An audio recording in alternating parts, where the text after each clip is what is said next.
30 июня генерал Фриц Шлиппер в третий раз сообщил, что крепость пала. Но крепость продолжала оборону. Небольшая группа красноармейцев, в которой было менее 2 десятков человек, продолжала сражаться под командованием Петра Гаврилова до конца июля. Брестская крепость-герой. Брестская крепость-герой давно стала символом стойкости и мужества наших солдат и офицеров, защищавших свою родину от немецко-фашистских захватчиков. Рано утром, в 4 часа 22 июня 1941 года, фашистская Германия и ее союзники атаковали СССР на всем протяжении западных границ страны. Началась самая кровавая и жестокая в истории человечества война. Бои шли везде, но именно Брестской крепости было суждено стать символом советской обороны периода самого начала войны.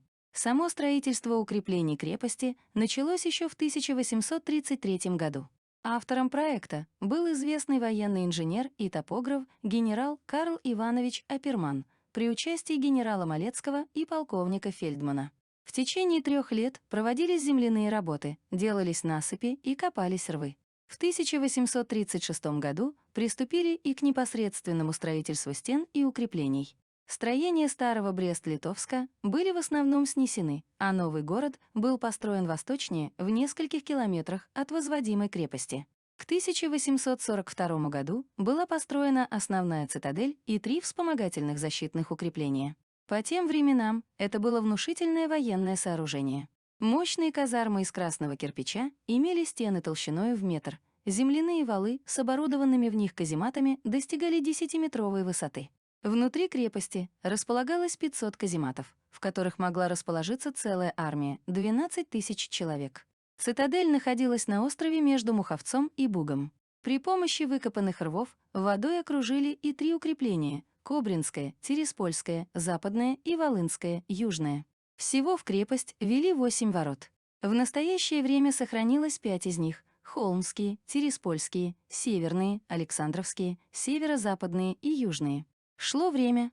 Россия проиграла Крымскую войну, и с учетом этого обстоятельства началась серьезная военная реформа, в том числе и в области защитного фортификационного строительства.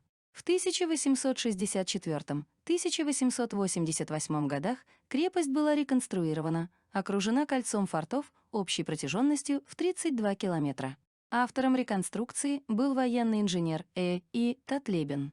Во время этой перестройки в крепости появился и Свято-Николаевский православный храм, архитектор Грим, рядом с которым сегодня так любят фотографироваться туристы. Следующая масштабная реконструкция началась в самый канун Первой мировой войны. Европа активно готовилась к масштабным боевым действиям. Предполагалось, что крепость окружит второе кольцо укреплений протяженностью в 45 километров. Но начавшаяся война смешала все планы. Но свою роль плацдарма русской обороны крепость в Первую мировую так и не смогла сыграть. В августе 1915 года русская армия получила приказы отступать, и крепость была покинута и даже частично взорвана. 3 марта 1918 года в здании бывшего офицерского собрания на территории Брестской крепости был подписан Брестский мир, заключенный большевиками с Германией. Уже к концу этого же года крепость перешла под власть восстановленного польского государства. В 1920 году Брестская крепость была занята Красной армией, наступавшей на Варшаву, но в 1921 году вновь отошла к полякам в результате Рижского мира вместе с остальными территориями Западной Беларуси.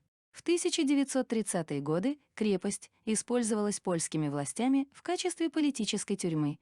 В ее казематах побывало немало патриотов Западной Белоруссии, стремившихся к освобождению от польского владычества. В результате начавшейся между фашистской Германией и Польшей войны немцы заняли в сентябре 1939 года крепость и передали ее 22 сентября под контроль Красной армии. Брест, как и все территории Западной и Западной Белоруссии, были переданы Советскому Союзу. И в Москве, и в Берлине хорошо понимали, что все это лишь временная передышка. Было понятно, что Гитлер начнет войну против СССР. Вопрос был лишь в сроках. Нужно было подготовиться к войне, укрепить новую западную границу, но на это не хватило времени. 22 июня немецко-фашистские армады вторглись в СССР. Крепость приняла неравный бой с наступающим врагом.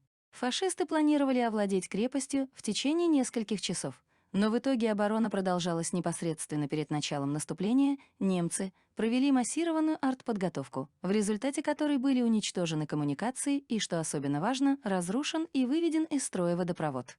В течение получаса лавина артиллерийских снарядов обрушивалась на склады боеприпасов, продовольствия, военную технику и казармы.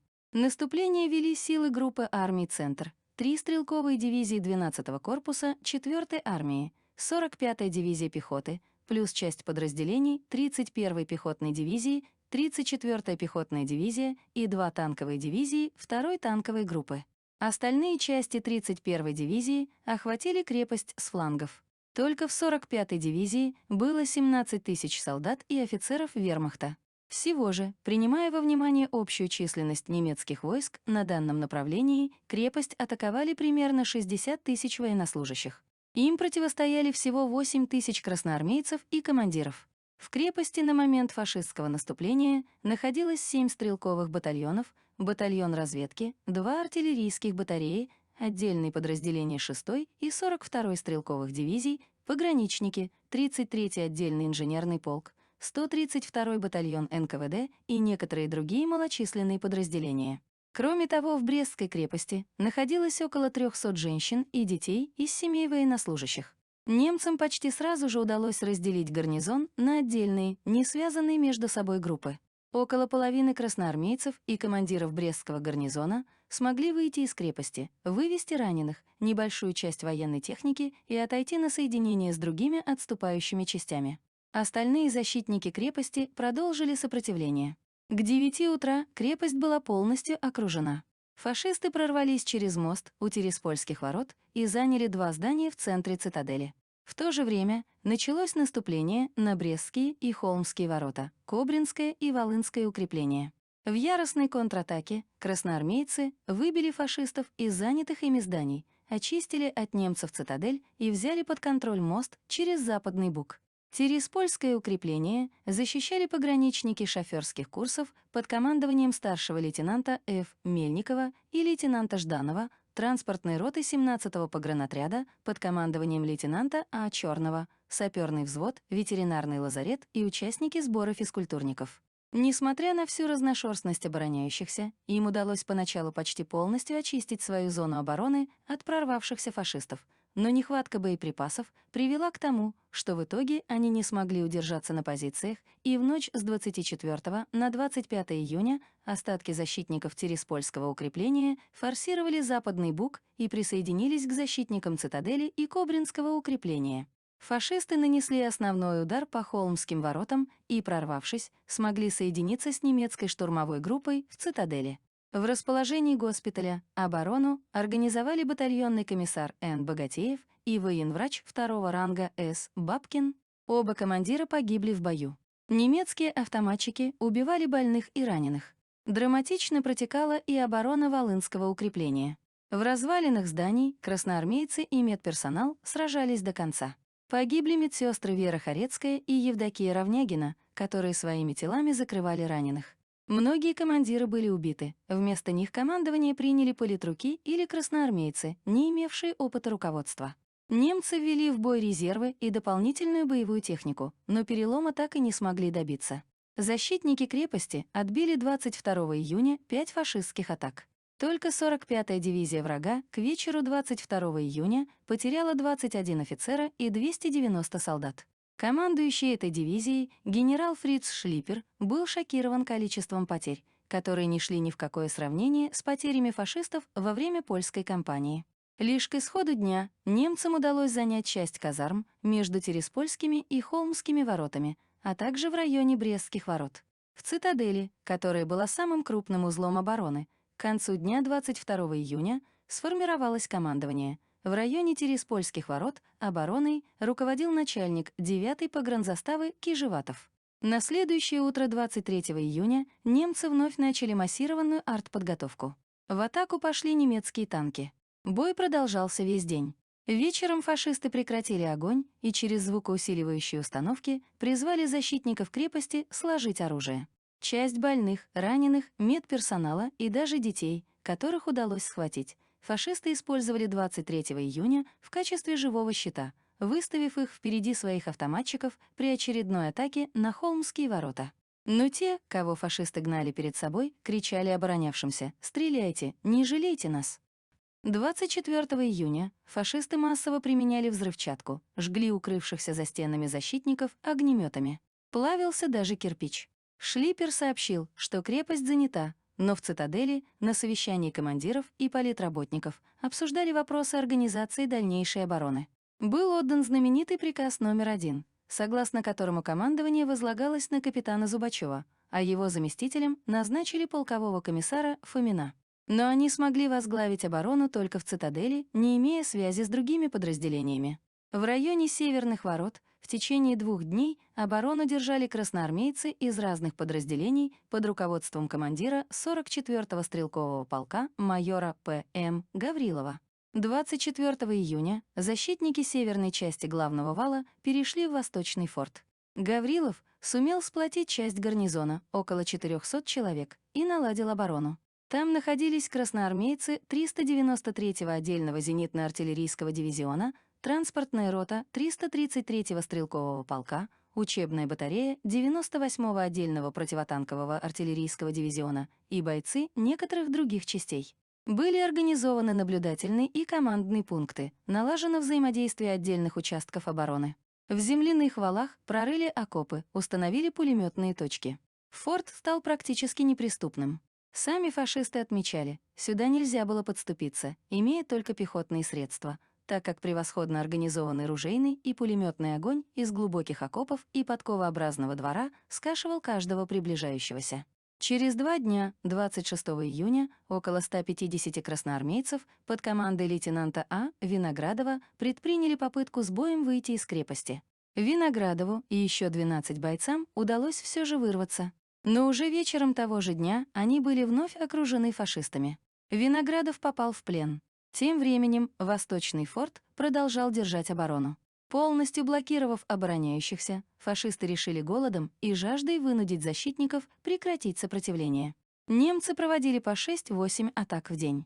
Женщины и дети помогали раненым, подносили патроны, участвовали в отражении атак. Фашисты применяли танки, огнеметы, газы, поджигали и скатывали с внешних валов бочки с горючей смесью. Но когда фашисты вновь шли в атаку, в, казалось бы, давно выгоревших дотла руинах завязывались рукопашные схватки. У защитников было очень мало боеприпасов, еды и, что важнее всего, практически не было воды. Река была совсем рядом, но чтобы наполнить котелок или каску водой, приходилось с риском для жизни ползти ночью к воде под немецким огнем. Тяжелая, неутолимая жажда была одним из главных испытаний для защитников крепости. Крепость держалась. 28 июня 1941 года, к этому времени уже пал Минск, Шлиппер запросил поддержку авиации. 29 и 30 июня в течение 2 суток фашисты беспрерывно бомбили 500 и 1800-килограммовыми авиабомбами Восточный форт и другие участки. 29 июня погиб, прикрываясь несколькими бойцами, группу прорыва кижеватов. Восточный форт фашистам в итоге удалось полностью разрушить. Большинство его защитников было убито, остальные попали в плен. Тогда же фашисты заняли Брестскую крепость и схватили командовавших обороной Ивана Зубачева и Ефима Фомина. Фомин, как еврей, был сразу же расстрелян. 30 июня генерал Шлиппер вновь сообщил, что крепость пала. Но крепость продолжала оборону. Небольшая группа красноармейцев, в которой было менее 2 десятков человек, продолжала сражаться под командованием Петра Гаврилова до конца июля.